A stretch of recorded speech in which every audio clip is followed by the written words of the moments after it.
সম্মানিত বিশেষ অতিথি professor doctor Mohammad Ali sir, dean চারুকলা অনুষদ, রাজশাহী বিশ্ববিদ্যালয়। আমি স্যারকে সবিনয়ে অনুরোধ করছি তার মূল্যবান বক্তব্য প্রদানের জন্য।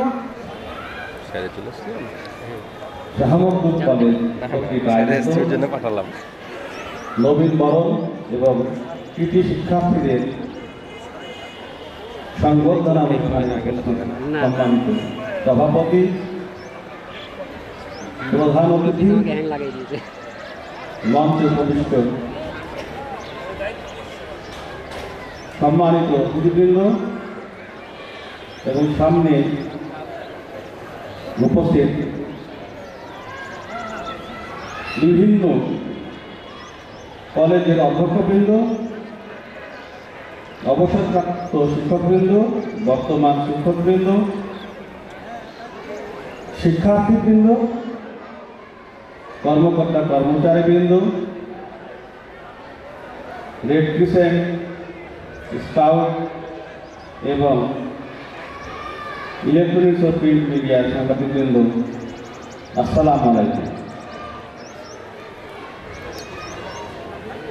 আজ আমি একটি মহতী অনুষ্ঠানে অংশগ্রহণ করে নিজেকে ধন্য মনে করছি।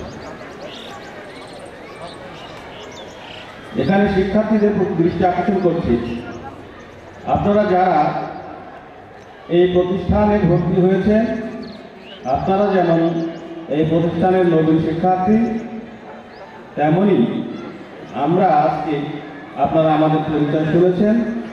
এই প্রতিষ্ঠানে যারা গভর্নিং বডি সদস্য নির্বাচিত হয়েছে তারাও এই প্রতিষ্ঠানে নতুন। আমরা এতক্ষণ আমাদের সোহরাবুল আহসান স্যারের কথা শুনলাম, ওনাকে স্যালুট জানাই। ওনার মতো ব্যক্তিরা আছেন বলেন আজ আমরা এই ধরনের ভালো প্রতিষ্ঠান পেয়েছি। আমরা শিক্ষার্থীদের কাছে শুনলাম, শিক্ষকদের কাছে শুনলাম, আমাদের অনেক কিছুই নতুন এখানে জানা। এই প্রতিষ্ঠানে যেহেতু আমরা নতুন দায়িত্বে এসেছি, যদি সব কথাগুলো সঠিক হয়ে থাকে তাহলে অবশ্যই এই প্রতিষ্ঠান বাংলাদেশের মধ্যে একটি স্থান দখল করে নিয়েছে, এটা নিঃসন্দেহে আমরা বলতে পারি।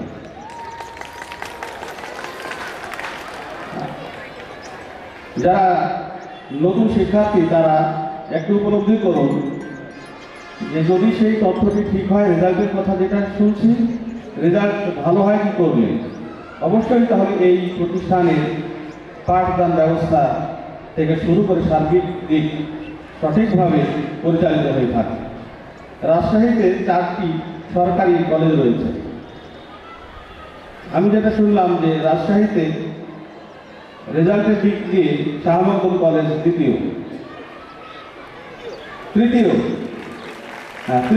তাহলে আরো 2টি সরকারি কলেজকে পেছনে ফেলা হয়েছে। এটা অবশ্যই আমাদের জন্য গর্ব। কিন্তু এই ধারাবাহিকতা যদি রক্ষা করতে চাই আমরা, তাহলে কি করতে হবে? নতুন শিক্ষার্থীরা যারা আছেন তারা এই তথ্য থেকে নিজেদের ভেতরে নিজেদেরকে উদ্বুদ্ধ করুন যে সামনে আমরা প্রথম না হতে পারলেও যেন দ্বিতীয় হতে পারে। এছাড়া এখানে আমরা আরো তথ্য পেয়েছি যে এই প্রতিষ্ঠান থেকে যে সকল শিক্ষার্থী গত শিক্ষাবর্ষে এইচএসসি পরীক্ষায় উত্তীর্ণ হয়েছে, তাদের মধ্যে বাংলাদেশের সর্বোচ্চ বিদ্যাপীঠ বিশ্ববিদ্যালয়গুলোর মধ্যে বুয়েট, মেডিকেল এবং ঢাকা রাজশাহী বিশ্ববিদ্যালয় থেকে বিভিন্ন বিশ্ববিদ্যালয়ে ভর্তি হওয়ার সুযোগ পেয়েছেন। এটা অনেক বড় গর্বের বিষয়। আমরা আশা করব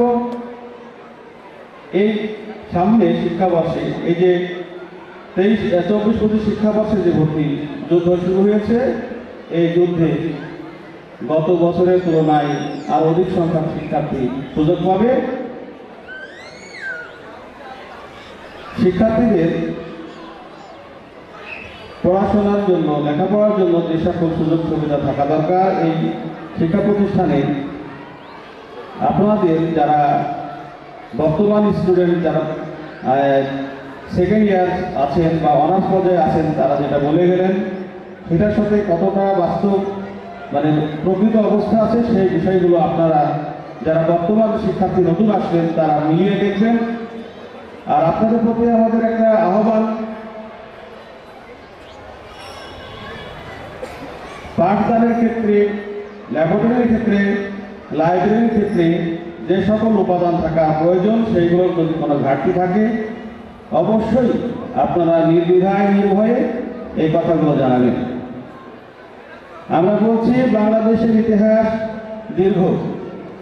সে 47-এর দেশ বিভাগ, 69-এর 52-র ভাষা আন্দোলন, 69-এর গণ অভ্যুত্থান, 71-এর স্বাধীনতা যুদ্ধ, 75-এর 7ই নভেম্বরের বিপ্লব সংহতি দিবস এবং তারপরে 24-এর জুলাই আন্দোলন। প্রত্যেকটি আন্দোলনের সঙ্গে একটি যোগসূত্র রয়েছে। তার মধ্যে দুইটি আন্দোলনে সরাসরি শিক্ষার্থীদের ভূমিকা অগ্রাহ্য। 52-র ভাষা আন্দোলন, যেটি ছাত্ররা এই অধিকার আদায় করেছে। 71-এর স্বাধীনতা অর্জিত হয়েছে, সেখানেও শিক্ষার্থীদের অবদান রয়েছে। তবে এই স্বাধীনতা সার্বভৌমত্ব রক্ষার জন্য 75-এর 7ই নভেম্বর যে সিপাহী জনতা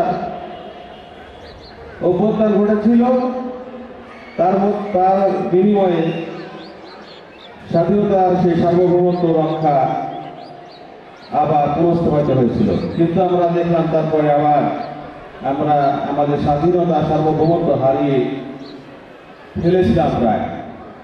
কিন্তু আমরা কি দেখলাম যে আমাদের এই তরুণরা, এই শিক্ষার্থীরা আবার নেতৃত্ব দিলেন 24শে জুলাই এবং তাদের নেতৃত্বে আবার আমাদের এই মৃতপ্রায় সার্বভৌমত্ব ফিরে এসেছে।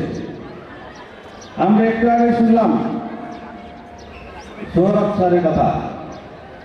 ইতিহাস, উনি 15 বছর এই প্রতিষ্ঠানে আসেন নাই। কেন আসেন নাই এইটা আমাদের জানতে হবে, শিক্ষার্থীদের জানা উচিত। তার মানে এইখানে আসার কোনো পরিবেশ ছিল না, আবার পরিবেশ ফিরিয়ে এসেছে, উনি এখানে আসতে পেরেছেন। কেন আসতে পেরেছেন? আবার স্বাধীনভাবে চলার সুযোগ পেয়েছেন, সেই জন্য এখানে উনি উপস্থিত হতে পেরেছেন। এই জন্য শিক্ষার্থীদের বলছি, এই শিক্ষা প্রতিষ্ঠানে যদি কোনো রকম বৈষম্য আপনারা দেখেন, যদি আপনাদের পাঠদানের ক্ষেত্রে এবং আপনাদের যে সকল শিক্ষার্থীদের সুযোগ সুবিধা পাওয়ার দরকার সেইগুলোর ক্ষেত্রে অবশ্যই আপনারা আমাদের কমিটিকে জানাবেন। এর আগে আপনারা লক্ষ্য করেছেন যে এই সকল শিক্ষা প্রতিষ্ঠানে রাজনৈতিক ব্যক্তিত্বরাই এই সকল কমিটিতে স্থান পেয়ে থাকে। জানি না বর্তমান সরকার কেন শিক্ষাবিদদের এই ধরনের কমিটিতে দিয়েছে, কি জানি না। আমরা জানি যে আসলে শিক্ষাবিদদেরকে শিক্ষা প্রতিষ্ঠানের প্রতিষ্ঠান পরিচালনার দায়িত্ব দেওয়া উচিত। আবার এই অবস্থা কতদিন থাকবে সেটাও জানি না। আমার আহ্বান, এই প্রতিষ্ঠানে যে সকল শিক্ষক আছেন সকলের সর্বসম্মত চেষ্টায় অধ্যক্ষকে সঙ্গে নিয়ে আপনাদের ভবিষ্যৎ এই শিক্ষা প্রতিষ্ঠানে রাজশাহীর যে সকল শিক্ষা প্রতিষ্ঠানগুলো আছে তার মধ্যে শ্রেষ্ঠ প্রতিষ্ঠান গড়ে তোলার লক্ষ্যে কাজ করবে। এখানে দল মত কিছু নেই, সকলের ঊর্ধ্বে উঠে আপনারা এই প্রতিষ্ঠানের একই পরিবারের সকলে এক, সেইভাবে কর্মপরিকল্পনা তৈরি করুন। অধ্যক্ষের মাধ্যমে এই এক্সিকিউটিভ কমিটিকে জানান, এই কমিটি সেই দিকে নিয়ে যাওয়ার লক্ষ্যে কাজ করবে ইনশাল্লাহ। শিক্ষার্থীদের নেতৃত্ব গড়ে তুলতে হবে, তবে আমি বলবো অবশ্যই এই পর্যায়ে কোনো রাজনৈতিক দলের লেনদেন ভিত্তিক কোনো রাজনীতি নিয়ে নয়। শিক্ষার্থীরা নিজেরাই নিজেদের নেতৃত্ব গড়ে তুলবেন, নিজেদেরকে নিজেদের আত্মপরিচয় তুলে ধরার জন্য জাতির কাছে, যাতে কেউ কখনো না বলতে পারে যে দলীয় প্রভাবে সেই নেতৃত্ব যে দিবেন তারা ক্ষতিগ্রস্ত হয়।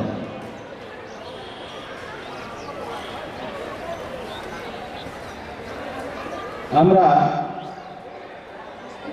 এই শিক্ষা প্রতিষ্ঠানে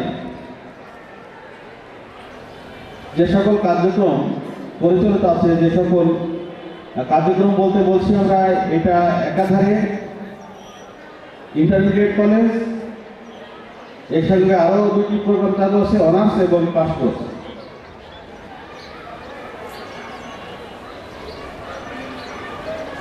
এখানে যারা ইন্টারমিডিয়েট পাস করে তাদের থেকে কত সংখ্যক শিক্ষার্থী এই প্রতিষ্ঠানে থাকে, এর একটা পরিসংখ্যান যদি আমরা বর্তমান যে সকল শিক্ষার্থী ইন্টারমিডিয়েট পর্যায়ে ভর্তি হয়েছেন তাদের কাছে তুলে ধরা যায় এবং তাদের ফলাফল কী পর্যায়ে, যে সকল অনার্স থেকে পাস করছে, যদি এই নতুন শিক্ষার্থীরা জানে তাহলে তারাও এই শিক্ষা প্রতিষ্ঠানে অনার্স পর্যায়ে লেখাপড়ার জন্য আগ্রহ প্রকাশ করবে। আমার এই শিক্ষা প্রতিষ্ঠানের সকল শিক্ষকদের প্রতি আহ্বান, আপনারা সকলেই সম্মিলিতভাবে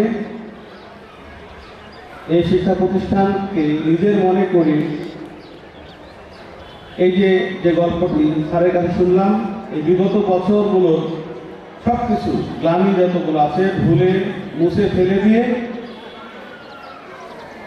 নতুনভাবে এই প্রতিষ্ঠানকে রাজশাহীর মধ্যে 1 নম্বর প্রতিষ্ঠানে উন্নীত করার প্রত্যয় ব্যক্ত করে কাজ করবেন, এই আশাবাদ ব্যক্ত করে আমি আমার কথা শেষ করছি। ধন্যবাদ সকলকে। আসসালামু আলাইকুম। আপনার মূল্যবান দিক নির্দেশনা শিক্ষার্থীদের চলার পথের পাশে থাকবে। অনুষ্ঠানের এই পর্যায়ে আমি বিনীতভাবে অনুরোধ করছি আমাদের আজকের এই মহতী অনুষ্ঠানের প্রধান অতিথি, শাহমুদ্দিন কলেজের গভর্নিং বডির সম্মানিত সভাপতি এবং রাজশাহী বিশ্ববিদ্যালয়ের তথ্য বিজ্ঞান ও গবেষণা বিভাগের অধ্যাপক ডক্টর মোহাম্মদ খালিদ আলম স্যারকে, শাহমুদ্দিন কলেজ রাজশাহী আজকের এই নবীনবরণ অতিথি শিক্ষার্থী সম্বোধন অনুষ্ঠানের সম্মানিত সভাপতি, অর্থ কলেজের অধ্যাপক রেজাল করিম স্যার, প্রাক্তন principal sir Molla Sohrabul Ahsan sir, vice principal sir, আমাদের গভর্নিং বডির বিদ্যুৎসাহী সদস্য professor doctor Mohammad Ali sir, উপস্থিত অর্থ কলেজের সম্মানিত শিক্ষকবৃন্দ, প্রাক্তন শিক্ষকবৃন্দ, কলেজের স্টাফ এবং প্রাণপ্রিয় ছাত্রছাত্রীরা, আসসালামু আলাইকুম। আজকে আমার খুব একটা স্মরণীয় দিন আসলে এটা, কারণ আমি এই ধরনের অনুষ্ঠানে আজকে, এত বড় অনুষ্ঠান আজকে প্রথম এসেছি। এবং স্মরণীয় এই কারণে যে আমি এতদিন পেপারে দেখেছি যে হ্যাঁ এত জন স্টুডেন্ট জিপিএ 5 পেয়েছে, কিন্তু এতজন স্টুডেন্ট জিপিএ 5 পাওয়া আমার সামনে এটা প্রথম দেখা, এবং আসলেই ভালো লাগছে। আমরা রাজশাহী বিশ্ববিদ্যালয়ে যারা আছি আমাদের ক্লাসেও তো জিপিএ 5 পাওয়া স্টুডেন্ট থাকে, তারপরেও এতজন থাকে না, হয়তো কেউ এসএসসিতে পেয়েছে এইচএসসিতে নাই, এরকমও হয়, বা এই এসএসসিতে পায়নি কিন্তু এইচএসসিতে পেয়েছে, এরকমও থাকে। তো দুটাতেই পাওয়া এটা খুব মানে এটা কৃতিত্বপূর্ণ। ইতিমধ্যেই স্যারেরা অনেক কিছু বলে গেছেন। অনেক কথা। সবাই কি টায়ার্ড হয়ে গেছে নাকি? আমি আবার এই মানে এই মার্কার কথাবার্তা একটু কম বলতে পারি, মানে সাজায় গোছায় কথা। তো স্টুডেন্টদের মাঝে আসলে খুব ভালো লাগে, এবং শিক্ষক মানুষ আমি জানি সমস্ত শিক্ষক পৃথিবীর কথা বলতে মানে ভালো ই করেন, স্বাচ্ছন্দ্য বোধ করেন শিক্ষার্থীদের সামনে। তো গত কিছুদিন আগে আমরা গভর্নিং বডির দায়িত্ব নিয়েছি, এবং গত মাসে সম্ভবত রেজাল্ট হলো এইচএসসি। তো আমাদের প্রিন্সিপাল সাহেব বা তোমাদের প্রিন্সিপাল স্যার ফোন করে জানালেন যে আমরা রাজশাহীতে জেলার মধ্যে তৃতীয় হয়েছি রেজাল্টে। তো খুব খুশি লাগলো। এটা তো অবশ্যই একটা খুশির খবর না, তাই না? তোমরা একটা গর্বিত কলেজে ভর্তি হতে পেরেছ রাজশাহীতে। কলেজ যেরকমই হোক, আসলে পড়াশোনাটাই নিজের, তাই না? মানুষ নিজ কর্মেই গুণী হয়, প্রতিষ্ঠান বা পোশাক মানুষকে গুণী করতে পারে না। তো আমাদের স্যারেরা এখানে যারা আছেন সবাই দীর্ঘদিন থেকে তোমাদের এখানে পড়াশোনা করাচ্ছেন, তোমাদের সুন্দরভাবে পড়াশোনা করান, আমরা এটা জানি, এবং তোমরাও এখানে রেগুলার আসো, পড়াশোনা করো। কিন্তু একটা জিনিস আমাদের আশা থাকবে, আমরা যারা এখানে গভর্নিং বডির দায়িত্ব নিয়েছি, আমরা কি পাস করবো না ফেল করবো, এটা আসলে তোমাদের উপর নির্ভর করছে অনেকটা। আমরা এই কলেজটা কীভাবে এগিয়ে নিতে পারি, আমাদের একটা নতুন করে এখন আমরা পরিকল্পনা করছি সমস্ত স্যারদেরকে নিয়ে, তোমাদের সমস্ত স্যারদেরকে নিয়ে আমরা ইতিমধ্যেই আমাদের পদক্ষেপগুলো শুরু করেছি। তবে এর একটা অংশ, বড় অংশ হচ্ছে তোমাদের হাতে। তোমরাও এই কলেজটাকে আগায় নিবা কিনা, তোমাদের কি সেই ইচ্ছা আছে? তাহলে কলেজকে আগায় নিতে হলে তোমাদের কি করতে হবে, তোমরা কি করবা? এখন তোমরা কি একটা বিল্ডিং বানাই দিবা? নো, আমরা তোমাদের কাছে অল্প একটুই আশা করি। এবার যারা উপস্থিত আছো, যারা সেকেন্ড ইয়ারে আছো, যারা নবীন, সকলের কাছে এই দাবিটা থাকবে আমাদের এই কলেজের গভর্নিং বডির পক্ষ থেকে। আগামীতে আমরা 3 নম্বর না, আমরা কমপক্ষে 2 নম্বরে আসতে চাই।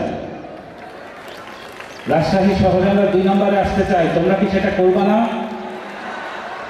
অবশ্যই চেষ্টা করতে হবে। এবং তারপরে যারা এখন নবীন আছে তারা আমাদেরকে প্রথম হওয়ার জন্য সৌভাগ্য করে দিবে ইনশাল্লাহ। নবীনের কাছে এটা আমাদের কলেজের পক্ষ থেকে দাবি থাকবে। তো সমস্ত কলেজের যারা এখানে ভর্তি হয়েছে তাদের অবশ্যই আমি ফুলের শুভেচ্ছা জানাচ্ছি। ইতিমধ্যে তোমাদেরকে এই ফুল দিয়ে বরণ করে নিয়েছে, এবং আমিও কি আইসিটির যুগ, তাই না? আরও একটা দিন আসতেছে, সেটা হচ্ছে এআই এর যুগ। নাম শুনছ? Artificial intelligence. যে সফটওয়্যারগুলো, অ্যাপসগুলো আমরা ব্যবহার করি মোবাইলে, তাই না? কথা বললেই কাজ করে দেয়। আসছে না সেদিন চ্যাট জিপিটি, ব্যবহার করতে শিখছ? শিখে যাও দ্রুত। আইটির যুগ চলে আসতে চায়, পার হয়ে যাচ্ছে, এখন এআই এর যুগ।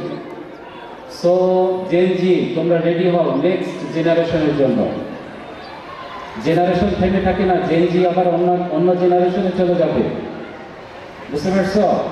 আমি রিসার্চ করেছি, আমার পিএইচডি একটা জেনারেশনের উপর করেছি, সেটা হলো নেট জেনারেশন। আমার পিএইচডি থিসিসে উল্লেখ করা আছে নেট জেনারেশন, যারা নেটওয়ার্কে থাকতো, কম্পিউটার নেটওয়ার্ক, ইন্টারনেট নেটওয়ার্ক, তাদের উপর আমি কাজ করেছি। তোমরা জেনজি এটা পার হয়ে যাবে কিছুদিনের মধ্যে, নতুন জেনারেশন চলে আসবে। সেই জেনারেশনে তুমি কীরকম হবা, তুমি নিজেকে কতটা রেডি করতে পারবা, সেখানে তুমি তোমার সার্ভিসটাকে একটু ওইভাবে পাবা তুমি। আর যদি পিছায় যাও তাহলে তুমি পিছায় যাবা সেখান থেকে। কাজেই সামনের দিনের জন্য আমাদের রেডি হতে হবে। সে রেডি কীভাবে হবা? পড়াশোনা করে না মোবাইল ব্যবহার করে? পড়াশোনা করতে হবে, শিখতে হবে। আমি বলছি না মোবাইলের যে অপব্যবহার আছে সেটাতে শেখার জন্য নয়, মোবাইলের সুন্দর ব্যবহার আছে সেটা শিখতে হবে। কাজেই আমাদেরকে নেক্সট জেনারেশনের জন্য রেডি হতে হবে, দেশ তৈরিতে আমাদের অবদান রাখতে হবে, এবং এই সব কিছুই সম্ভব যদি আমি ঠিকমতো পড়াশোনা করে আরও এগিয়ে যেতে পারি। এবং অবশ্যই সম্ভব এই কলেজটাকে রাজশাহীতে প্রথম পজিশনে নিয়ে আসার জন্য যদি তোমরা অবদান রাখো, আমি আশা করব ইনশাআল্লাহ তোমরা সেই দিকে এগিয়ে নিয়ে যাবা। তো সবাইকে আবারও ধন্যবাদ জানাচ্ছি। আজকে যারা এই নবীনবরণ এবং কৃতি শিক্ষার্থী সম্বর্ধনা অনুষ্ঠানের সঙ্গে এই কলেজের যে সমস্ত যারা শিক্ষক এখানে কাজ করেছেন এবং এখানে যারা স্টাফরা কাজ করেছেন এবং যারা স্টুডেন্ট যারা এখানে রিপ্রেজেন্টেটিভ স্কাউটের যারা ছিলেন, সবাইকে ধন্যবাদ জানাচ্ছি। স্টুডেন্ট যারা এখানে কন্ট্রিবিউট করেছে, আসলে একটা অনুষ্ঠান করা খুব সহজ না, খুব কঠিন। গত হয়তো 2-3 সপ্তাহ ধরে এখানে কাজ করতে হয়েছে। তো সবাইকে অবশ্যই আমার অন্তরের অন্তঃস্থল থেকে ধন্যবাদ। এবং এই কলেজটা এগিয়ে যাক তোমাদের হাত ধরে, আমাদের হাত ধরে। সবাইকে অসংখ্য ধন্যবাদ। অনুষ্ঠানের প্রায় শেষ পর্যায়ে আগে ডক্টর মোহাম্মদ আলী স্যার, বিদ্যুৎসাহী সদস্য গভর্নিং বডি শাহাবুদ্দিন কলেজ, তিনি বক্তব্য প্রদান করে গেলেন। আপনাদেরকে বলতে চাই, স্যার কোনো একটি মিটিংয়ে আমাদের শিক্ষকদের উদ্দেশ্যে বলেছিলেন, যা বলবেন শিরদার মজবুত করে বলবেন। আমি আমার শিক্ষার্থীদেরকে বলতে চাই, দেশটাকে যদি তোমরা সামনে এগিয়ে নিতে চাও, তোমরাও তোমাদের শিরদার মজবুত করো, মেরুদণ্ড শক্ত করো। এই পর্যায়ে ক্রেস্ট প্রদান, আমাদের যারা সম্মানিত অতিথি তাদেরকে আমাদের অত্র কলেজের অধ্যক্ষ মহোদয় ক্রেস্ট দিয়ে তাদেরকে সম্মাননা প্রদান করছেন। সম্মাননা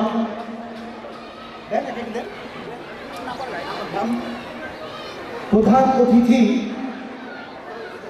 ডক্টর মোহাম্মদ খালিদ হাসান, প্রফেসর তথ্য বিজ্ঞান ও গবেষণা বিভাগ, রাজশাহী। 1টা পর্যন্ত শুধু হাতে তালি থাকবে।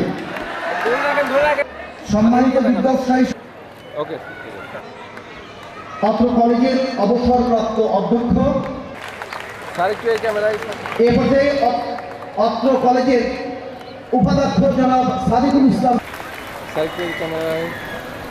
এই পর্যায়ে শাহাবুদ্দিন কলেজের আজকের অনুষ্ঠানের মধ্যমণি আমাদের কৃতি শিক্ষার্থী। বিসমিল্লাহির রহমানির রহিম। একটা পুরনো স্মৃতি আপনাদেরকে জানানোর জন্য একটু দাঁড়িয়েছি। এই স্মৃতিটা আমি মনে ধরে রেখে দিয়েছি। আমি মনে করছি যে আমার মারা যাওয়ার পর এই স্মৃতিটা কেউ কোনোদিন মনে রাখবে না। সেটা এমন কিছু না।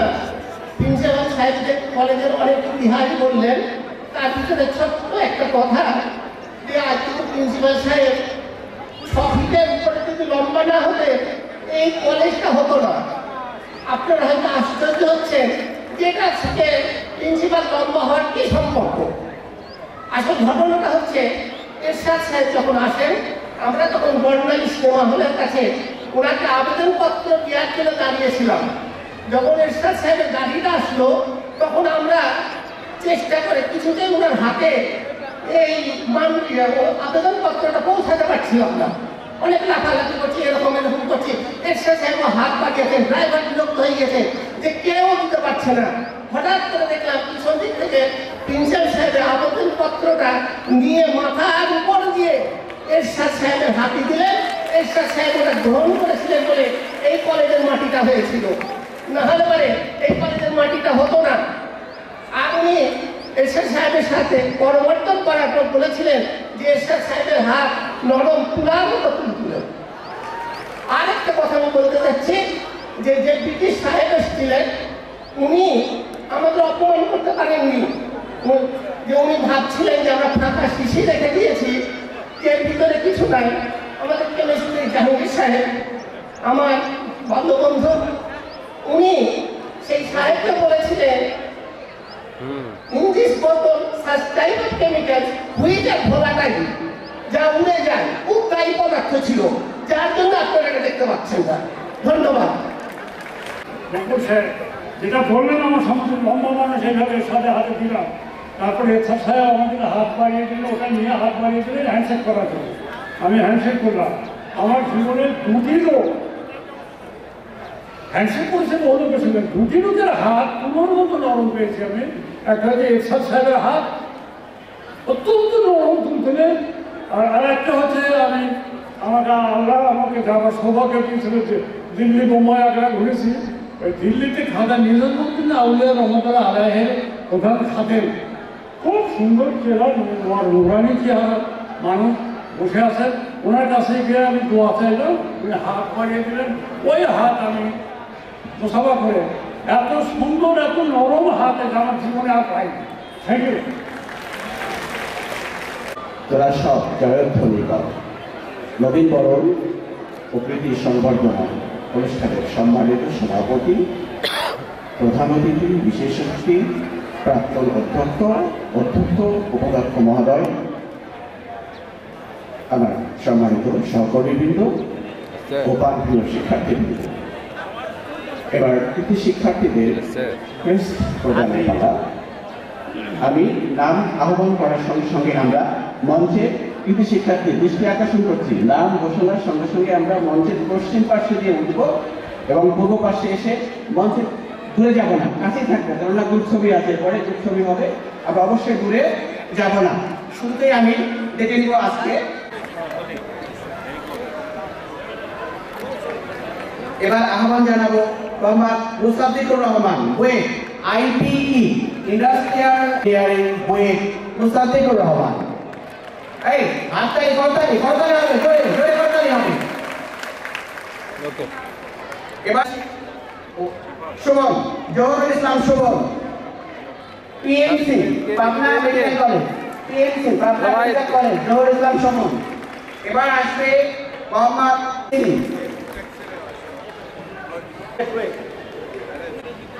এদিকে তাকাই।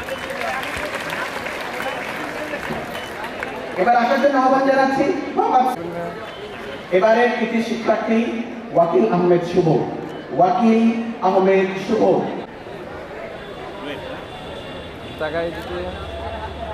এবার আমি আবেদিন, এবার আমি আহ্বান জানাবো মোহাম্মদ হিমেল ইসলাম। এবার আসবে গ্লাস অ্যান্ড সেরামিক রেড। এবার আমি আহ্বান জানাবো রাগিব ইয়াসিন, ইঞ্জিনিয়ারিং। এবার আসবে মঞ্চে Arif Mahmud, red electric and telecommunication engineering, electric and telecommunication engineering. এবার আহ্বান জানাবো ওয়ালিউর রহমান মেনার, কুয়েট। এবার কুয়েট টেক্সটাইল ইঞ্জিনিয়ারিং। চলে আসুন রিফাত সানজিদ। মঞ্চে আহ্বান জানাবো রাতুল হাসান রোহান, মোহাম্মদ রাতুল হাসান রোহান। এবার করতালির মাধ্যমে আমরা উষ্ণ অভ্যর্থনা জানাই, বন্দনা রাখি আমরা সবার স্যার এদিকে তাকাই। Agronomy and agriculture, AAE agronomy and agriculture. এইদিকে ঘুরে দাঁড়ান, স্যার ধরেন, স্যার হ্যাঁ তাকান। ওকে, রাবি ইতিহাস চাঁদনি। এই তালি মারবেন, তালি যারা বন্ধ না থাকে হাত খোলা রাখো, হাত বন্ধ রেখো না। রাবি বাংলা, এবার বিশ্ববিদ্যালয়। চলে আসো সিফাত অ্যাপ্লাইড ল্যাব, APM রাজশাহী বিশ্ববিদ্যালয়, মেহেদী হাসান সিফাত। এবার দেখে নিব আমরা Abu Hasan Limon, environmental science, GES, geography and environmental science, Abu Hasan Limon. ALFS, Alfiqa and Legal Studies, Abdul মুমিন। এবার আসলে কৃতি শিক্ষার্থী জুনায়েদুল ইসলাম। আসো ফার্স্ট যশোর বিজ্ঞান, BNE। এই তোমার সামনে বড় থাকে BNE, হ্যাঁ, বায়োমেডিক্যাল ইঞ্জিনিয়ারিং। এদিকে তাকাবেন, আমার কষ্ট হয়েছে নাও। এবার আসছে ইকোনমিক্স, চলে আসো ইকোনমিক্স, রিতা কাপুর। হ্যাঁ, সব শেষে আছে হাসু, সব শেষে। 2024-এ এই অনুষ্ঠানে মঞ্চে উপস্থিত সম্মানিত প্রধান অতিথি মহোদয়, আমন্ত্রিত এবং উপস্থিত সম্মানিত বিশেষ অতিথি মহোদয়, আমার সামনে উপস্থিত আমার শ্রদ্ধেয় এবং প্রাণপ্রিয় শিক্ষক মণ্ডলী, আমার ছোট বড় ভাই বোনেরা এবং আমার সহপাঠীবৃন্দ, সকলকে জানাই আমার আন্তরিক সালাম। আসসালামু আলাইকুম। আচ্ছা, তো আমি আপনার সাথে পড়ছি বুয়েট ত্রিপুলি বিভাগে। এখানে আসার মূল উদ্দেশ্য কি? আমার ছোট ভাই বোনদেরকে একটু মোটিভেট করা। অবশ্যই। তো কি জুনিয়র, কি অবস্থা তোমাদের? কেমন আছো সবাই? কি আওয়াজ পাচ্ছি না তো? সকালে কি খাও নাই নাকি ডিমোটিভেটেড? কোনটা মনে হচ্ছে? ডিমোটিভেটেড নাকি? কেন? নতুন কলেজ এসছো তাই? কেন? বড় বড় নামি দামি কলেজ পাওয়া নাই তাই? কি সবার ইচ্ছা ছিল কি রাজশাহী কলেজে পড়া? কি সবার ইচ্ছা ছিল এনডিসিতে যাওয়া? সিরিয়াস? কিন্তু এটা তো সম্ভব না। আচ্ছা, আমরা যারা বুয়েটে আছি সবাই কি রাজশাহী কলেজের এনডিসি? তাহলে আমি আছি না নতুন কলেজ থেকে। আমরা কয়জন আছি? 2 জন। তাহলে কি তোমরা নতুন কলেজে আসলেই কি মানে তোমাদের মোটিভেশন ডাউন হয়ে যায়? এটা কি হওয়া উচিত? এটা কিন্তু হওয়া উচিত না। একটা স্টুডেন্ট সে ভালো করবে না খারাপ করবে এটা কিন্তু তার কলেজ বলে দেয় না। আজকে তুমি যদি ভালো কিছু করো, তুমি যেই কলেজেই পড়ো, তুমি ভালো কিছু করবা। ভালো প্রতিষ্ঠানে ভালো ভালো ডিপার্টমেন্টে ছিল। তো আমি যখন ওখানে বসেছিলাম তখন তাদের বক্তব্য শুনে বা তাদেরকে স্টেজের মঞ্চে দেখে আমার ভিতর একটা আগ্রহ কাজ করেছিল। আগ্রহটা হলো যে তারা পারছে, আমি কেন পারবো না? তাই স্টুডেন্ট আমরা। স্যারেরা কিছুক্ষণ আগে বলে গেলেন আমরা জেন জি জেনারেশনের, আমরা কেন পারবো না? আমরা যদি চাই কোনো কাজ করব, অবশ্যই সেই কাজ আমরা খুব সুন্দরভাবে করতে পারি এবং সর্বোচ্চ সফলতার সাথে আমরা কাজটা করতে পারি না? কি তোমরা কি বিরক্ত হচ্ছে আমার কথা শুনে? মনে হচ্ছে বিরক্ত হচ্ছ? শোনো, কাহিনী হলো তোমাদেরকে পড়াশোনা করা লাগবে ভাই। তুমি এই কলেজে আসছো, তুমি এই কলেজের নাম উজ্জ্বল করবা। তুমি অন্য কলেজে গেলে তুমি যদি চান্স পাও তোমাকে এভাবে ডেকে সংবর্ধনা দিবে না, তখন তুমি হাইলাইট হবে না, তোমার কলেজ হাইলাইট হবে। কিন্তু তুমি যদি শাহবাগপুর থেকে চান্স পাও কোথাও, তাহলে শুধুমাত্র তুমি না, তোমার সাথে সাথে তোমার কলেজও হাইলাইট হবে। তো এই বিষয়ে তোমাদের খেয়াল রাখা লাগবে। আমি বলবো না যে তোমরা ডিমোটিভেট হও, কারণ আমাদের কলেজের যে ম্যানেজিং কমিটি আছে, যেটা হচ্ছে আমাদের একাডেমিক কাউন্সিলর কমিটি রয়েছে, তারা কিন্তু খুবই চৌকস আমাদের ব্যাপারে এবং আমাদের নিয়ে খুবই সিরিয়াস। আমি দেখেছি, আমি যখন ইন্টার ফার্স্ট ইয়ারে আসলাম তখন তারা অনেক গুরুত্বপূর্ণ স্টেপ নিয়েছিলেন। কোনো কারণে আমাদের আগ্রহ যদি কমে যায় পড়াশোনার প্রতি, সেই আগ্রহকে বাড়ানোর জন্য তারা অনেকভাবে আমাদের মোটিভেট করতেন। কোনো জায়গায় যদি ল্যাকিংস থাকতো তাহলে আমার শ্রদ্ধেয় শিক্ষক মণ্ডলীরা সবাই মিলে সেই ল্যাকিংসটাকে পূরণ করার চেষ্টা করতো, যাতে আমরা কলেজ থেকে কখনো হতাশ হয়ে না ফিরি যে হ্যাঁ আমি কলেজে এই জিনিসটা পেলাম না, কেন পেলাম না, এই প্রশ্ন যাতে আমরা কখনো কাউকে না বলতে পারি। তো আমি আমার শিক্ষক মণ্ডলী অনেক অনেক ধন্যবাদ জানাবো, কারণ আমাদের একাডেমিক লাইফটা এত সুন্দরভাবে পার করে দেওয়ার জন্য। আর তোমাদের সবাইকে আমি বলবো যে তোমরা ভাই ক্লাস করো রেগুলার, কারণ তোমরা এইচএসসিতে আসো। এখন তোমাদের সিলেবাস আহামরি বড় না, খুব ছোট সিলেবাস। তোমরা যখন এইচএসসি পার করবা তখন যে হিউজ সিলেবাস আসবে, সেই হিউজ সিলেবাস সাথে খুব একটা খাপ খাওয়াতে পারবে না এবং তাটা টাফ। কিন্তু এখন তোমাদের যে সিলেবাসটা আছে, এই সিলেবাসটা অনেক প্রিসাইজ সিলেবাস। আমাদের অভিজ্ঞ শিক্ষক মণ্ডলীরা রয়েছেন, তিনারা কিন্তু আমাদের সিলেবাসটাকে সুন্দরভাবে গুছায় দেন। কিন্তু আমরা কি করি, আমরা সেটার উপর গুরুত্ব দিই না। আমরা আসি, ক্লাস করে চলে যাই, অনেকে আসি না, এটা কিন্তু করা যাবে না। আমরা রেগুলার আসবো, স্যারদের কথা শুনবো এবং স্যারেরা আমাদের যে প্রিসাইজলি পড়াশোনাটা গুছিয়ে দিবে আমরা সেটা করবো। এবং এটা তো স্যারদের দায়িত্ব, কারণ আমাদের দায়িত্বটা কি? আমাদের দায়িত্ব হলো আমরা সেই জিনিসটা, গোছানো জিনিসটা নিজে পড়বো এবং যথাযথ প্র্যাকটিস করব যতটুকু আমাদের দরকার। একটা বিষয় একটা টপিকের ওপর কনসেপ্ট ক্লিয়ার করার জন্য যতটুকু প্র্যাকটিস করা দরকার সেই প্র্যাকটিসটা আমরা করব। দেখো তোমরা যদি প্র্যাকটিসটা করো তাহলে কিন্তু তোমরা বাংলাদেশের যে কোনো কম্পিটিটিভ এক্সামে হিট করতে পারবে। এই নিয়ে তোমাদের কোনো চিন্তার কারণ নেই। তোমাদের আরেকটা কথা বলি, আমাদের অ্যাডমিশন টেস্ট নিয়ে আমাদের মোটামুটি বুয়েট, ঢাকা বিশ্ববিদ্যালয়, সিকের ওয়েট, এই 5টা মিলে মোটামুটি সিট সংখ্যা হচ্ছে 6500, মানে প্রায় 6500। মজার কথা কি জানো, এতজন শিক্ষার্থী কিন্তু পড়ালেখা করে না, সিরিয়াস। একটা ইঞ্জিনিয়ারিং ভার্সিটিতে আমি বেশি কিছু বলবো না। আমি চাইবো নেক্সট ইয়ার আমি যখন সেকেন্ড ইয়ারে উঠবো, তোমরা তো যাবা বুয়েটে, আমি চাইবো আমার জুনিয়রদের ভিতর মিনিমাম 20 থেকে 30 জন আমার জুনিয়র হবে, আমার ক্যাম্পাসে আমার জুনিয়র হবে।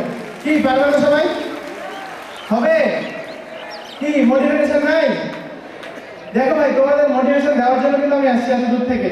আমার লাস্ট উইকে অনেক প্যারা ছিল, আমার নেক্সট উইকে প্যারা আছে, আমার শনিবার থেকে ক্লাস, আমি তোমাদের জন্য শুধু আসছি। এখন কি তোমরা আমাকে নিরাশ করবা? কি আমি কি নেক্সট ইয়ারে পাবো তোমাদের? আমি কি বলতে পারবো আমার কলেজ থেকে আসছে কয়েকজন? কি হবে? কে কে চাও বলো তো? না কেউ মেডিকেলে যাবে না, কি ডিউটিতে যাবে না? যাবা? কি রে ভাই, সবাই দেখি সব জায়গায় হাত তুলে, সবাইকে একসাথে পড়তে পারবা 3টা জায়গায়? তো যে চাইবা, যে চাইবা সেই সাবজেক্ট হবে, এমন পজিশন আসছে আমার। তো তোমরা তো পারতে পারো অবশ্যই, পারবা না? কি হবে? ওকে, তাহলে আমি আশা রাখবো সামনের বছর তোমাদের ভিতর থেকে মিনিমাম 30+ স্টুডেন্ট আমার ক্যাম্পাসে জুনিয়র হবা, এবং আমি তোমাদের সিনিয়র হিসেবে গর্ব করে বলতে পারবো আমার কলেজ থেকে 30+ স্টুডেন্ট বুয়েট ক্যাম্পাসে আসছে এবং আমার দাপটটা বাড়বে। কি হবে? ওকে, ঠিক আছে। তাহলে সবাই সুস্থ থাকো, ভালোভাবে পড়াশোনা করো। কোনো বিষয়ে যদি সমস্যা হয় তাহলে আমার সাথে কন্ট্যাক্ট করার চেষ্টা করো। আমি ছাড়াও এখানে অনেকে আছে যারা তোমাকে হেল্প করবে। আমরা সবাই তোমাকে হেল্প করার জন্য অলওয়েজ রেডি। ওকে, সবার সুস্থতা কামনা করে আমি আমার বক্তব্য শেষ করছি। আসসালামু আলাইকুম। সে খুব সংক্ষেপে বলবে। মোহাম্মদ আরাফাত রহমান, সোহান, রুয়েট, সিএসইতে সে সুযোগ পেয়েছে, তার জন্য জোরে একটি করতালি।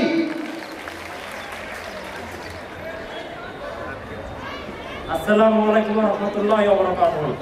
আমার নাম মোহাম্মদ আরাফাত রহমান সোহান, বর্তমানে department of computer science and engineering, Rajshahi university of engineering and technology অধ্যয়নরত। আমি শুধু রুয়েট না, এর পাশাপাশি রাজশাহী ইউনিভার্সিটিতে সি ইউনিট থেকে 8ম হয়েছিলাম, আর বুটেক্সে 472তম, আর ঢাকা ভার্সিটি 1694। যেহেতু রাজশাহীতে থাকার ইচ্ছা ছিল আর ইঞ্জিনিয়ারিং করার সব থেকে বড় ইচ্ছা ছিল, তাই আমি রুয়েটে ভর্তি হয়েছি, আলহামদুলিল্লাহ। আমি জাস্ট কিছু কথা বলবো এখানে আমার উপস্থিত ফার্স্ট ইয়ার সেকেন্ড ইয়ার, বিশেষ করে নবীনদের জন্য।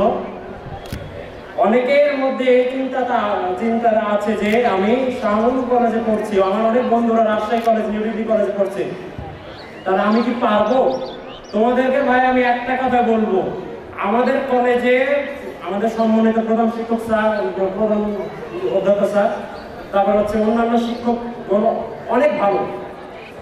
আমাদের প্রিন্সিপাল স্যার বিশেষ করে প্রতি সপ্তাহে 2 বার অন্তত 1 বার আসবেন শিক্ষার্থীদের খোঁজ খবর নেওয়ার জন্য। কার কি সমস্যা, কারোর কি পড়াতে কোনো সমস্যা হচ্ছে, এ ছাত্রটা কেন আসলো না, সে অনুপস্থিত কেন, সব কিছু বিষয় তিনি খোঁজ খবর রাখেন এবং তিনি চেষ্টা করেন যাতে ছাত্ররা যেন কোনো অংশে এই সামগ্রীর মানে পড়ালেখার দিক থেকে কোনো পিছিয়ে না যায়। তিনি চেষ্টা করেন ছাত্রদের উদ্দেশ্যে এটাই বলার যে ছাত্ররা যেন ভালো কিছু করতে পারে। তার একটাই বক্তব্য যে শাহমুদুল কলেজ থেকে প্রতিটি স্টুডেন্ট A+ পাক, এটাই শুধু আমার এইচএসসিতে মূল উদ্দেশ্য নয়, বরং প্রতিটি স্টুডেন্ট যাতে একটি পাবলিক ইউনিভার্সিটিতে একটি সিট যেন নিতে পারে, এটাই আমার উদ্দেশ্য। এটার প্রিন্সিপাল স্যারের সাথে একটাই কথা। তো তোমরা পারবে না পাবলিক ইউনিভার্সিটির নিজের অবস্থানটা নিয়ে নিতে? অবশ্যই চেষ্টা করো ভাইয়া। তোমাদের যে কোনো ধরনের সমস্যা যদি মনে হয় যে না এই স্যারের ক্লাস ভালো লাগছে না, আমার একজন যিনি ভালো বোঝাতে পারবেন টিচার দরকার, স্যার চেষ্টা করবেন তোমাদেরকে সেই সহায়তা দেওয়ার। যে কোনো সমস্যা তুমি প্রিন্সিপাল স্যারকে বলবা, অন্যান্য স্যারদেরকে বলবা, আমাদের সভাপতি স্যার আছেন সবাইকে বলবা, চেষ্টা করবে যে তোমরা যাতে সেই সুযোগ সুবিধাটা পাও। আর আশা করি আপাতত এতটুকু বক্তব্য রাখছি আমি ওর পক্ষ থেকে। আর দোয়া করবো তোমরা যাতে সবাই একটা ভালো জায়গায় যাও ইনশাআল্লাহ। আর আমার জন্য সবাই দোয়া করবেন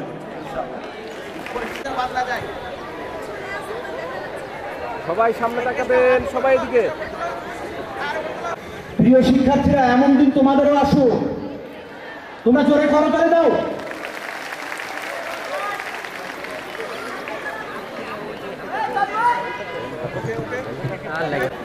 কৃতি শিক্ষার্থী সংবর্ধনা নবীন বরণ।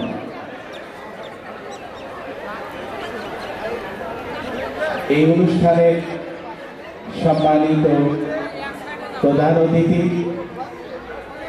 অত্র কলেজ গভর্নিং বডির সম্মানিত সভাপতি professor doctor Khalid Alam sir, সম্মানিত বিদ্যুৎসাহী সদস্য, অত্র college governing body professor doctor Mohammad Ali dean চারুকলা অনুষদ, আমাদের মাঝে উপস্থিত আছেন অত্র কলেজের প্রাক্তন অধ্যক্ষ, আমার অত্যন্ত শ্রদ্ধেয় এবং প্রিয় ব্যক্তিত্ব মোল্লা সৌদি মহোদয় মঞ্জুর রশিদ, উপাধ্যক্ষ সাদিকুল ইসলাম, আমার সামনে আপনি আমাদের হবে না কলেজের প্রাক্তন সম্মানিত শিক্ষক মন্ডলী, আমার সামনে বসে আছেন অধ্যাপক সদরুল আলী স্যার, সামনে বসে আছেন অধ্যাপক বকুল স্যার,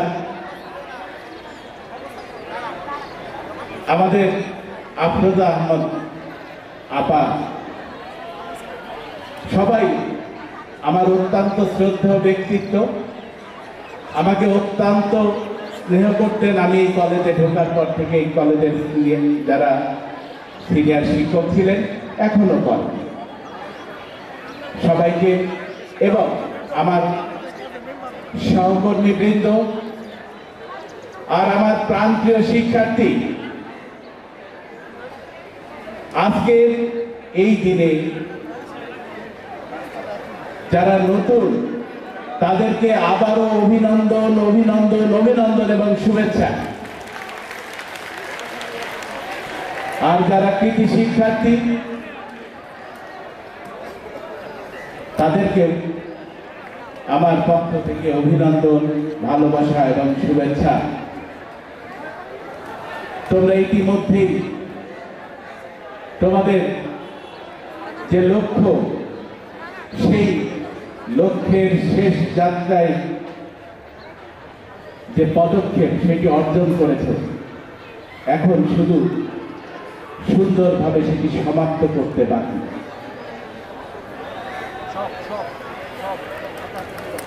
তোমাদের লক্ষ্য অর্জনের যে পথ, সেই পথ ধরে যেন এই কলেজের নবীন শিক্ষার্থী অথবা দ্বিতীয় বর্ষে যারা আছে তারা যেন সেই পথ অনুসরণ করে, এই জন্যই আমি বারবার তোমাদেরকে উপস্থিত হওয়ার জন্য হয়তো অনুরোধ করি। শুধু একটি কারণে, যে আমাদের শিক্ষার্থীরা যেন তোমাদের পথ অনুসরণ করে, লক্ষ্য অর্জনে তোমাদের মতো যেন দৃঢ় হতে পারে, এই প্রত্যাশা আমি চাই, বারবার চাই। এবং আমি ক্লাসেও মাঝে মাঝে গিয়ে হয়তো ওদেরকেও বলেছি যে আজকাল শুধুমাত্র জিপিএ 5 পাওয়া এটি একটি সহজ, অনেকেই ভালো রেজাল্ট করে বা জিপিএ 5 পেয়েছে, গোল্ডেন পেয়েছে, কিন্তু কোথাও চান্স পায় না। অতএব আমি সব সময় বলি যে তোমাদের লক্ষ্য হবে এই জিপিএ 5 অর্জন না, তোমরা লক্ষ্যমাত্রা নির্ধারণ করো, আমরা একটি ভালো পাবলিক বিশ্ববিদ্যালয়ে ভর্তি হতে পারবো এবং নিজের যা লক্ষ্য সেটি পূরণ করতে পারবো।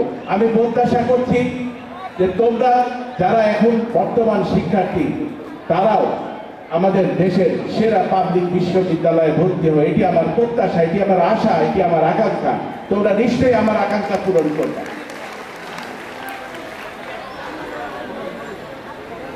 আমি বক্তব্য বাড়াতে চাই না। তোমাদের সাথে আমার প্রতি সপ্তাহে কথা হয়, দেখা হয়, সব সময় দেখা হয়।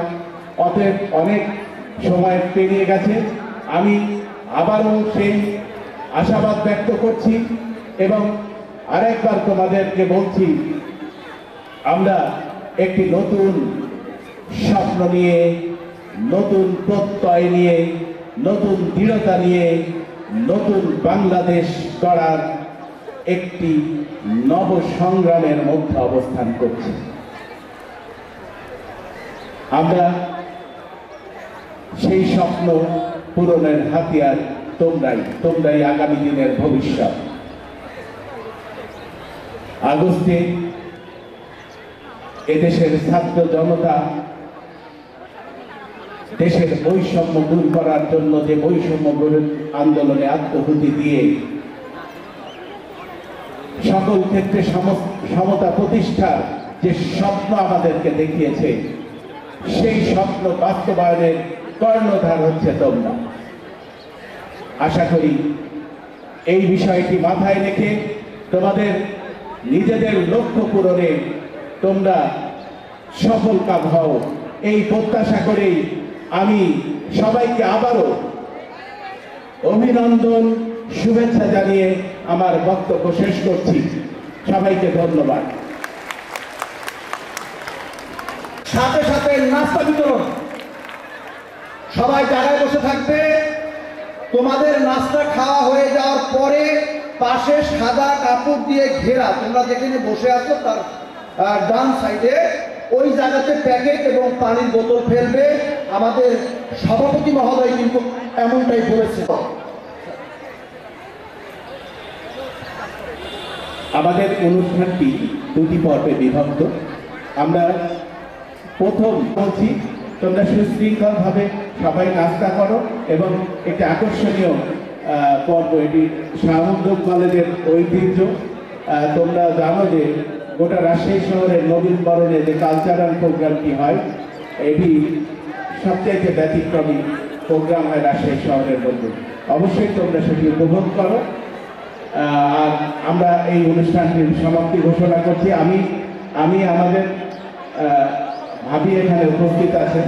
আমি আবারও আমার এই কলেজের পক্ষ থেকে তাকেও অভিনন্দন জানাচ্ছি, তিনি এসেছেন কষ্ট করে, এবং আজকে যারা বিভিন্ন দায়িত্ব পালন করছেন তাদেরকে আমার কৃতজ্ঞতা জানিয়ে আজকে প্রথম পর্বের সমাপ্তি ঘোষণা করছি। ধন্যবাদ। মনে করছে নিজেকে নির্দোষ? আমি কি একবারে বলেছি আমি দোষ করিনি? আমি তো বলেছি আমি দোষ করেছি। আমি কি বলছি আমি নির্দোষ না? আমি তো বলছি আমার দোষ হয়েছে। আপনার কি বিবেক কাজ করছিল না? আসলে ওই সময়টাতে আমার উপস্থিতি কি দরকার আছে? আপনার প্রোগ্রাম না, আমি আসলে তেমন কিছু জানি। আমি শুধু জানি BMW সম্পর্কে 10টা অজানা তথ্য। এত যখন জানেন তার প্রোগ্রামটা শুরু করেন, চালান। তো প্রিয় দর্শক, আমরা প্রথমেই দেশের গান দিয়ে শুরু করবো আজকের প্রথম। মিজান ভাই, দেশের গান, এরপর নাচ হবে, গান হবে, কমেডি হবে। সবাই রেডি তো?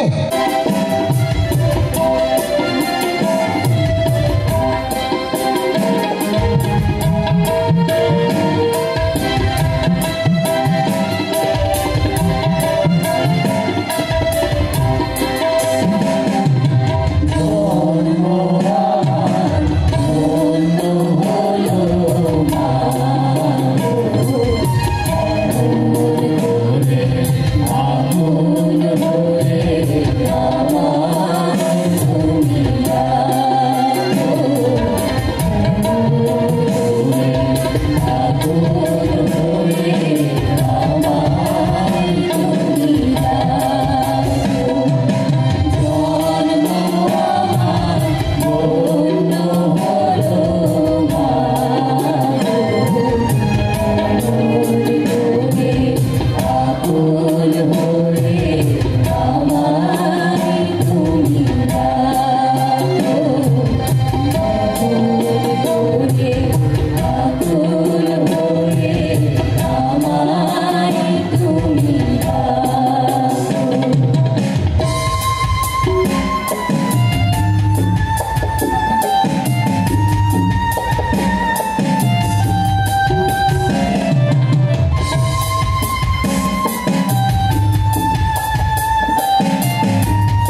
চালটা সরিয়ে দিয়ে ভালো হয়েছে।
সেই বৈষম্যটা হলো আমাদের ফাটাফাটি জুয়েল স্যারের সাথে রোমান্টিক কানিজ ম্যাডামের জুটি।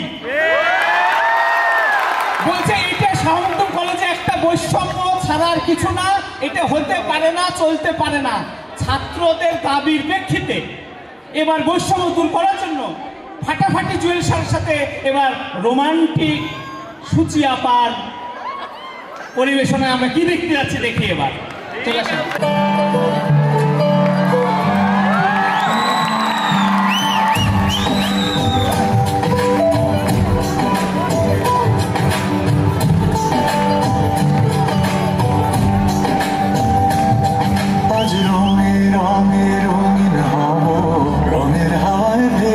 যাবো রঙের দুনিয়ায় ভালোবাসায়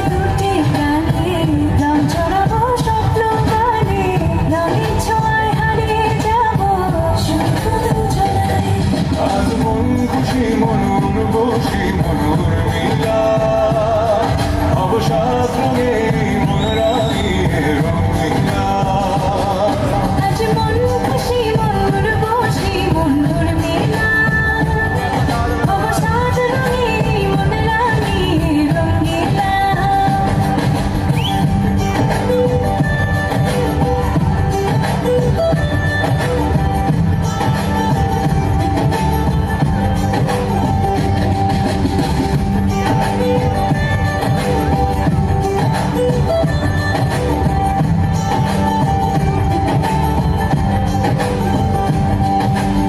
উদাস পথে যাব কোথায় নেই দুজনের জানা চার চোখে আজ দেব খুঁজে খুঁজে সে ঠিকানা ভালো লাগা রং মিলাবো ফুলের রঙে তাই মিলাবো সেই রঙে মন আপন মনে ছবি এঁকে যায় আজ মন খুশি মন বসি মন মেলা অবসাদ রঙে মন রাঙিয়ে রঙিলা আজ মন খুশি মনুর বসি মনুর মিলা অবসাদ রঙে মন রাঙিয়ে রঙিলা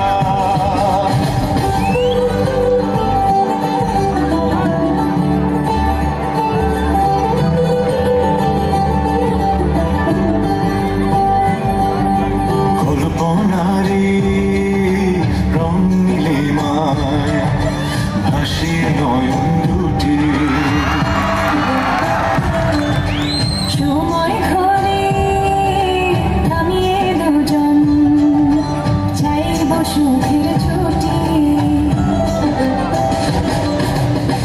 রংধনুরি ভেলায় চড়ে উদার আকাশ নীল শহরে ঘুম পালিয়ে ঘুমে ঘেঁদে থাকবো চুম হাওয়ায় আজ মন খুশি মনুর বসি মনুর মিলা অবসাদ রঙে মন রাঙিয়ে রঙিলা আজ মন খুশি মন বসি মন মেলা অবসাদ রঙে মন রাঙিয়ে রঙিলা আজ মন খুশি মনুর বসি মনুর মিলা অবসাদ রঙে মন রাঙিয়ে রঙিলা আজ মন খুশি মনুর বসি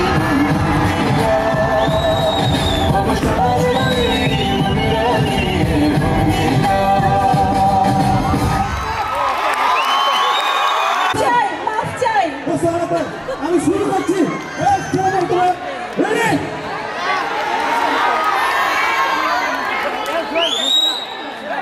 তাকে আপনাকে আমাকে কথা বলতে চাই আমি আরে হাতে লাগে ভেতরে আচ্ছা সোনার দেওয়ারে আরে আমার পারি আইসা দেওয়ারে ওকে প্লিজ যেটা বলছিলেন আপনি বলেন প্লিজ আমি না জুয়েল ভাইকে অনেক রিকোয়েস্ট করেছি ভাই এই খবরটা কি বলেন কিন্তু জুয়েল ভাই বলেনি তো বলুক বা না বলুক ভালো খবর যখন শুনেছি জুয়েল ভাই ট্রিট চাই ট্রিট হ্যাঁ ট্রিট চাই এইটা আমার কি আমরা খেতে চাই ট্রিট মানে জানেন না না ট্রিট মানে আমি আসলে জানি না এই জেনজিদের জেনারেশনে বাস করছি ট্রিট মানে জানেন না ও আচ্ছা আচ্ছা হ্যাঁ বুঝতে পারছি আমাদের সময় যেটা আমরা বললাম ভিক্ষা চাই এটাই বর্তমানে ট্রিট চাই এখন বুঝতে পারছি আমরা খেতে চাই এটা তো গেল ভিক্ষাটা না হবে অসুবিধা না আমরা খেতে চাই সেটা তো গেলই কিন্তু তারপরে আরেকটা আমার মনে হচ্ছে সুখবরটা এরকম হতে পারে জুয়েল ভাই এখন দা জুয়েল ভাই অফ রাজশাহী দা জুয়েল ভাই এখন জুয়েল ভাইয়ের জীবনের মোটো ছিল শিক্ষক হওয়া না কি ছিল একটু শুনে আসি জুয়েল ভাইয়ের কাছ থেকে তো দা জুয়েল ভাইয়ের কাছে শুনতে চাই জুয়েল ভাই আপনার লাইফের ইচ্ছা কি ছিল হওয়া এটা গোপন কথা কখনো বলা হয়নি আমার লাইফের ইচ্ছা ছিল আমি আসলে একজন রিক্সা চালক হব একমাত্র রিক্সা চালকরাই কিন্তু অন্যের বউকে নিয়ে সবসময় ফিরতে পারে তো যাক এই কথা আমরা না বলে আমরা নেক্সট পারফরমেন্সে চলে যাই নেক্সট পারফরমেন্স আমাদের মিশন স্যার আমরা সেই পুরনো যুগের সাদা কালোর যুগের বাংলা মুভি দেখতাম, সেই মুভিগুলোর একটা জনপ্রিয় লোকগান আছে, বাবু সালাম বাড়েবার। এই গানটা আমরা শুনবো না, গানের সাথে নাচ দেখবো। এবার বাবুরাম সরি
কলেজের প্রাক্তন শিক্ষার্থীর ঘটনা। সুরাইয়া নামে একটা মেয়ের রূপের আলোয় পড়ালেখা করে ইমন নামে ছেলে এখন রিক্সা চালক। যাক, তার জন্য শুভকামনা রইল। তো আমার মার সামনে বসে আছেন অবশ্য। তো আমাকে বলতো যে বাবারে তুই পড়ালেখা করিস, তোর কোনো গার্লফ্রেন্ড টার্লফ্রেন্ড নাই কেন? তো বললো মা তুমি তো বংশে এসছো, আমাদের বংশের রেওয়াজ জানো না, আমাদের বংশে আসলে বান্দর পোষার অভ্যাস নাই। তো এবার জীবন ভাইকে চেনো না? জীবন ভাই স্টুডেন্ট লাইফে তার নিজের ভাষায় তার গার্লফ্রেন্ডকে সুন্দর মুরব্বী সরি জীবন ভাইয়ের কথা বলছিলাম, মুরব্বী ডিস্টার্ব করছিল এখান থেকে। তো জীবন ভাই তার গার্লফ্রেন্ডকে একটা তার নিজের মতো করে চিঠি লিখেছিল। জীবন ভাইকে অনেক রিকোয়েস্ট করে উনি আজকে আমাদের চিঠির উপরে শোনাবে। জীবন ভাই প্লিজ চিঠির উপরে শোনান আমাদের।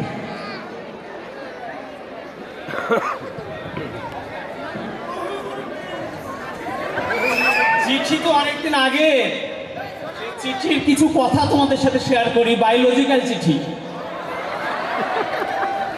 প্রিয় ডিম্বাণু, কেমন আছো? জানি তুমি ভালো নাই, কারণ তোমাকে ওরা ভিটেলাইন, ঝিল্লি বা কোরিয়ন যা দিয়েই ঢেকে রাখুক না কেন, আমার কাছ থেকে তোমাকে কেউ আলাদা করে রাখতে পারবে না। হিউম্যানাস বলো কিংবা ফিমার, কতই না লড়াই করেছে তোমার জন্য, কিন্তু আমাদের হিসাব বিজ্ঞানের রঞ্জিত স্যার সারাদিন হিসেব করেই চলছে কোন হিসাবে ফেললে আমাদেরকে মেলানো যাবে। ফরাদ স্যার বলছে সমাজ ব্যবস্থাটা আমি দেখছি, তুই চালিয়ে যা। ইসলাম ইতিহাসের মিজান, শাহিন, মাসুদ স্যার বলছে আমাদের নাকি মিলিত হওয়াতে ইসলামিক কোনো বাধা নাই। জানি তুমি আকারে আমার চেয়ে বড়, কিন্তু সেরেব্রাম কি তোমাকে সেই চিন্তা, বুদ্ধি, ইচ্ছা শক্তি কিছুই দেয়নি? স্যাকুলাস কি দেয়নি সেই শ্রবণ শক্তি? তুমি কি পারো না আমার কথা শুনতে? যাই হোক ডিম্বাণু, তুমি নিশ্চল হলে কি হবে? আমি তো সচল, আমার তো ফ্লাজলা আছে, আমি তো চলতে পারি। যেমন দেখোনি 3 ইডিয়টস সিনেমাতে, সিনেমার শুরুতে আমার চলা শুরু হয়েছিল, আজ পর্যন্ত চলেই যাচ্ছি। তোমাদের বাড়ির গেটে সেই দিন অ্যান্টিবডিকে দেখলাম দাঁড়িয়ে আছে ফ্যাগোসাইট আর লিম্ফোসাইটকে নিয়ে। শুনলাম তোমার বাবা নাকি মস্তিষ্কের 80% কিনে নিয়েছে আর সেরেব্রামকে বলেছে বাকশক্তি নিয়ন্ত্রণ করতে। আমি কিছু নিয়ন্ত্রণ করতে পারবো না, কারণ আমি তোমার সাথে বাইরেও মিলিত হতে পারি, ভিতরেও মিলিত হতে পারি। কারণ তুমি জানো সেই ক্ষমতা আমার আছে। এখন তো আধুনিক বিজ্ঞান বলছে ইন ভিট্রো ফার্টিলাইজেশন, কাচের টিউবের মধ্যে নাকি আমাদের মিলন হওয়া যাবে। বিজ্ঞানী মরিস এবং মেস্ট্রো আমাকে বলেছিল যে আমার আচরণের উপর নাকি আমার নিয়ন্ত্রণ নাই। আমি কি করব বলো জান? তুমি তো জানো জান আমার আয়ু মাত্র 49 ঘন্টা। এই সময়ের মধ্যে যদি তোমার সাথে মিলিত না হতে পারি তাহলে আমার মৃত্যু যে নিশ্চিত। তবে এখন নাকি ক্রায়ো প্রিজার্ভেশন পদ্ধতি বের হয়েছে, যে পদ্ধতির মাধ্যমে আমাকে সংরক্ষণ করে রাখা যাবে বছরের পর বছর, কিন্তু এই জন্য দরকার তরল নাইট্রোজেন। সেই তরল নাইট্রোজেন কি জুয়েল স্যার তোমাকে দিবে আমাকে সংরক্ষণ করে রাখার জন্য? ভেবো না সখী, আর কিছুদিন অপেক্ষা করো। 14+- 2তম দিনের বেলায় আমি আর তুমি মিলিত হব, ইতি তোমার শুক্রাণু। ধন্যবাদ।